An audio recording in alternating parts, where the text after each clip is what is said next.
to get some additional ideas rather than just using the staff survey. That'll be a piece of it, but I think we get so much more out of interacting face-to-face and having interactive conversations with people. So that's strategic planning. I mean, the goal would be to have this done, Paul, what do you think? April-ish? In concert with the other plan, yes. Yes, okay. So April-ish, the goal would be to get it, and we'll just keep you apprised. Take a, read the emails that come out. We'll make sure that we keep you apprised. On the 40X, so we've had some really good work. Obviously, a lot of people spent a lot of time creating those boards and developing their WIGs. We want to align that with the strategic plan, because would it make sense to anyone if we had a whole 40X list of WIGs and then we had strategic plan goals? Anyone thinks that makes sense? I'm getting a lot of head no's. Okay. So, yes, in a perfect world, we would have done strategic planning first and then 40X, because 40X is all about executing on the business process. So you determine what your goals are and objectives, and then you decide the metrics and the WIGs through 40X. But it didn't happen that way, so we're going to make the best of it. And the work that you guys have done on the 40X will be integrated into the discussions related to strategic planning. When we regroup, our plan is to have a much more coordinated effort related to 40X. We had like one training and then everyone sort of went off on their own, and it's not quite what 40X looks like, but it is, I think, a great identification of what's important to the individual teams. So let's use that. Let's make the strategic planning process stronger, and then let's come back and regroup on the 40X and have a coordinated effort to get that done. So, any questions? I know that's been a big question on people's minds. If there's nothing here that we won't talk about, and if there's an admission that we've sort of had cart before the horse, we'll do that too. But we want to get it right, and we want to make sure that we get the goals and expectations and metrics down so that we as a division can push the needle forward. Thanks, Kevin. All right. What kinds of things are being done to implement or improve division-wide integration? Yeah. Question from the kayak.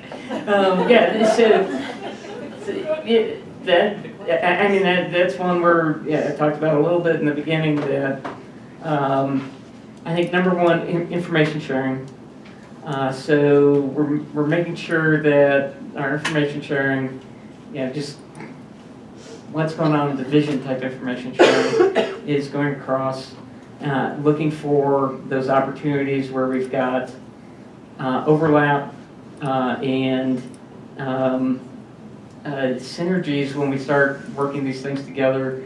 I think there's some good examples of that that have happened with operational planning, with the kayak and OEM.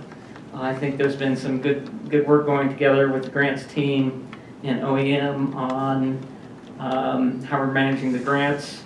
I think one of the big things that will shake out pretty soon is when we start talking about follow the money. So when we have specific grant sources that run specific programs in specific offices, they've been done mainly within the program areas and not in concert with the bigger picture about what we're trying to get done. So that's been something that I've been talking about for years, but we're moving with the HSAC on that now, and we've been briefing what can we do with the funding sources and how do we leverage that within the different disciplines.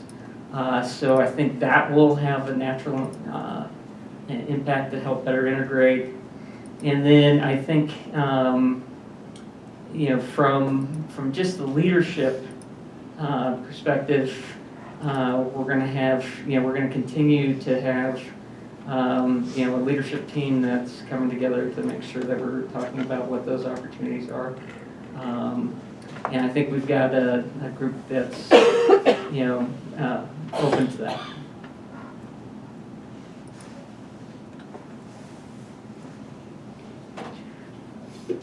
So I think you answered all of these in your opening. Okay. So you get a freebie. Thank you. What are the Employee Council and the Motivation and Morale Committee working on? All right, well, do you guys want to speak for yourselves? Lindsay? Hi everyone, so for the Motivation and Morale Committee, as you may know, we have a Halloween party tomorrow. Hope you all are really excited about that. We're gonna have a pumpkin painting contest, so bring your painted pumpkins to the policy/class out room tomorrow. It's gonna be held from 12 to 3. It's also a potluck, so please sign up, do any last minute signups today for the items that you're bringing to the potluck. And also, please feel free to wear your costumes. So it'll be super exciting. And then also, we'll also have trick-or-treating after the potluck at 3 p.m. If you saw Matt sent out the little bear to put on your cubicle or your office door to signal to the kiddos that you have candy and they can stop by and get candy, please make sure to put that up tomorrow. So that's exciting. And then, actually, 1 week from today, we will also be having a, we're calling it a semi-annual birthday celebration because last quarter didn't work out. So we're going to be celebrating the past 6 months of birthdays on November 6th. And we're also going to be doing a little bit of veterans recognition there as well. So if your birthday was, it was July through the end of the year. We're doing July through the end of the year.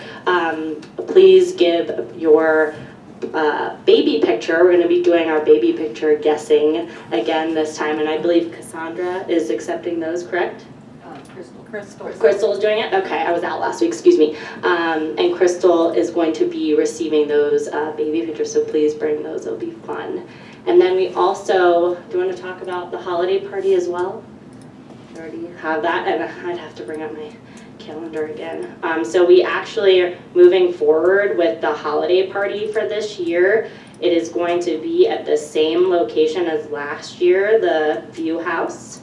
And it is going to be held, can someone remind me of the date? Do we change? I think we. The 6th? The 6th, yes, you're right. It is at the December 6th, so you have a save the date that Cassandra sent out for that. It's going to be from 2 to 4 p.m.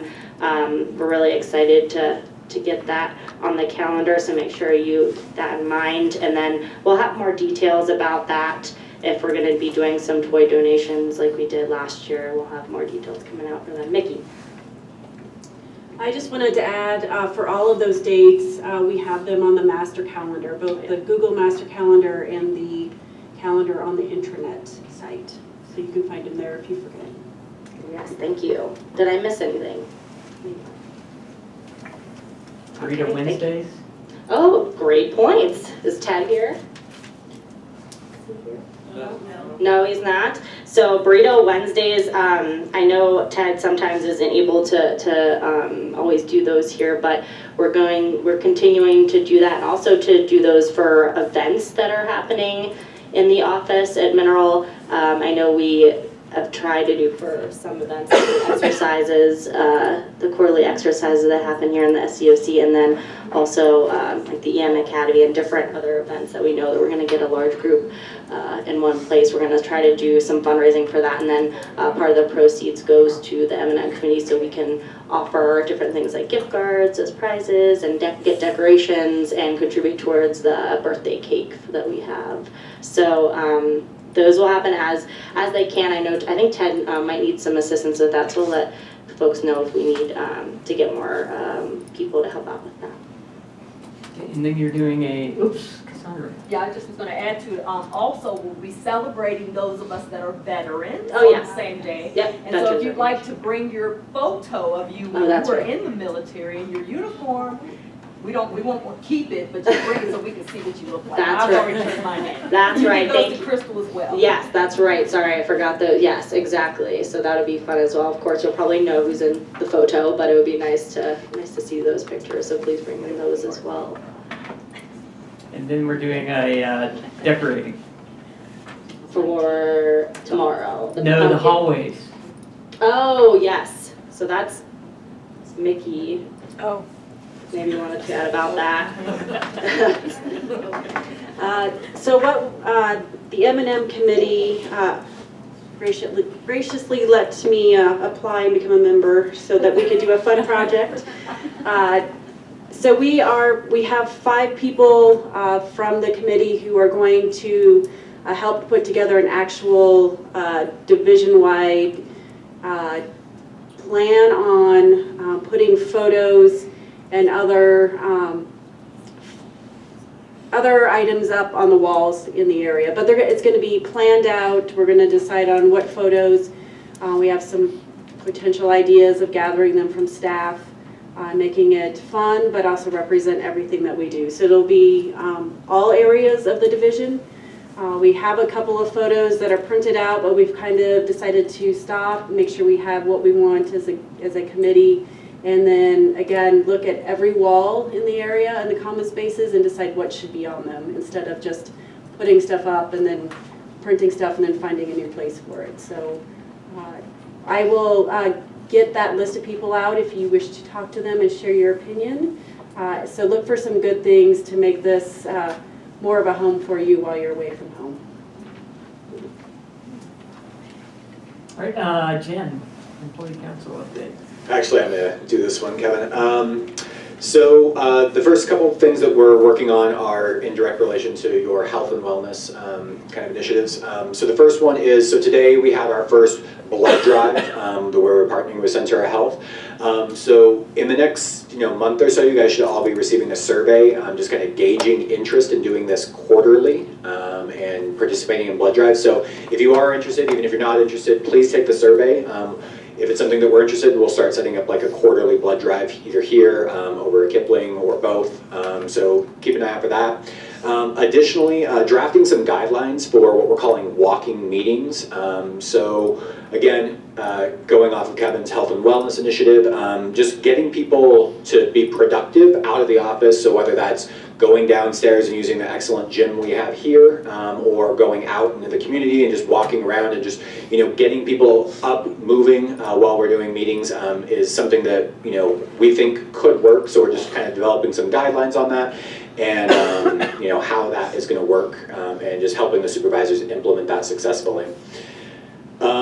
Additionally, a couple other things that we have, just kind of quality of life things. So implementing a recycling program. As you guys know, we have a lot of trash cans here, not very many recycling bins here. So we want to try and help fix that problem in implementing a recycling program.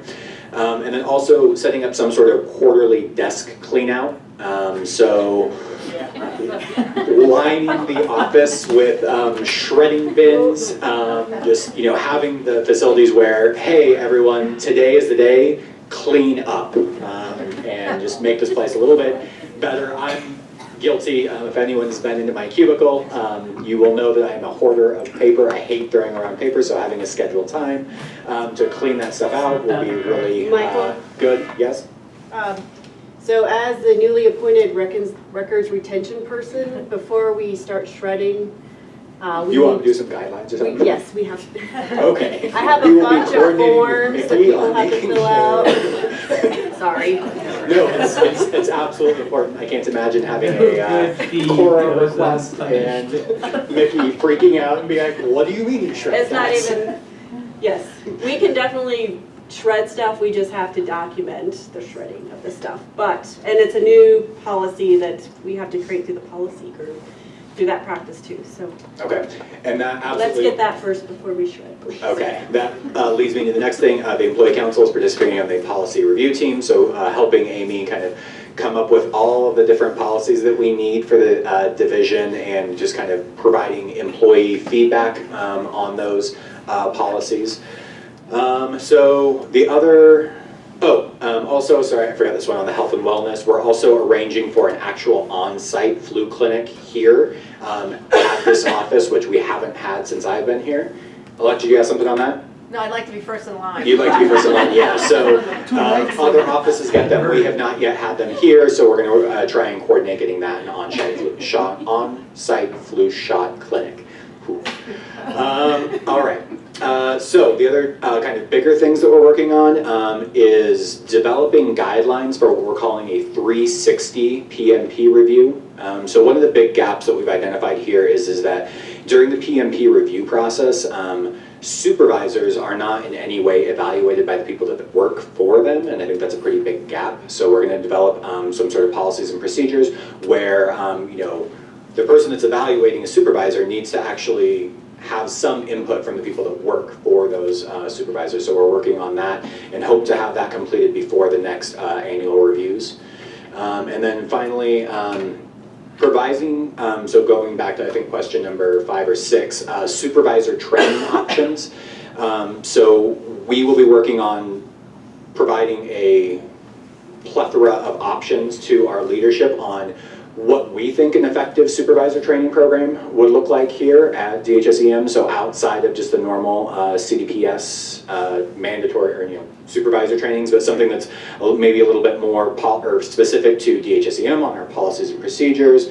Things like how do you get people promoted, and getting whether that's a monthly, a quarterly mandatory training for all supervisors. Like I said, we'll be presenting some options to our leadership and hoping to move that ball forward. I just want to throw in my thanks to the Employee Council on just all the stuff that you're doing.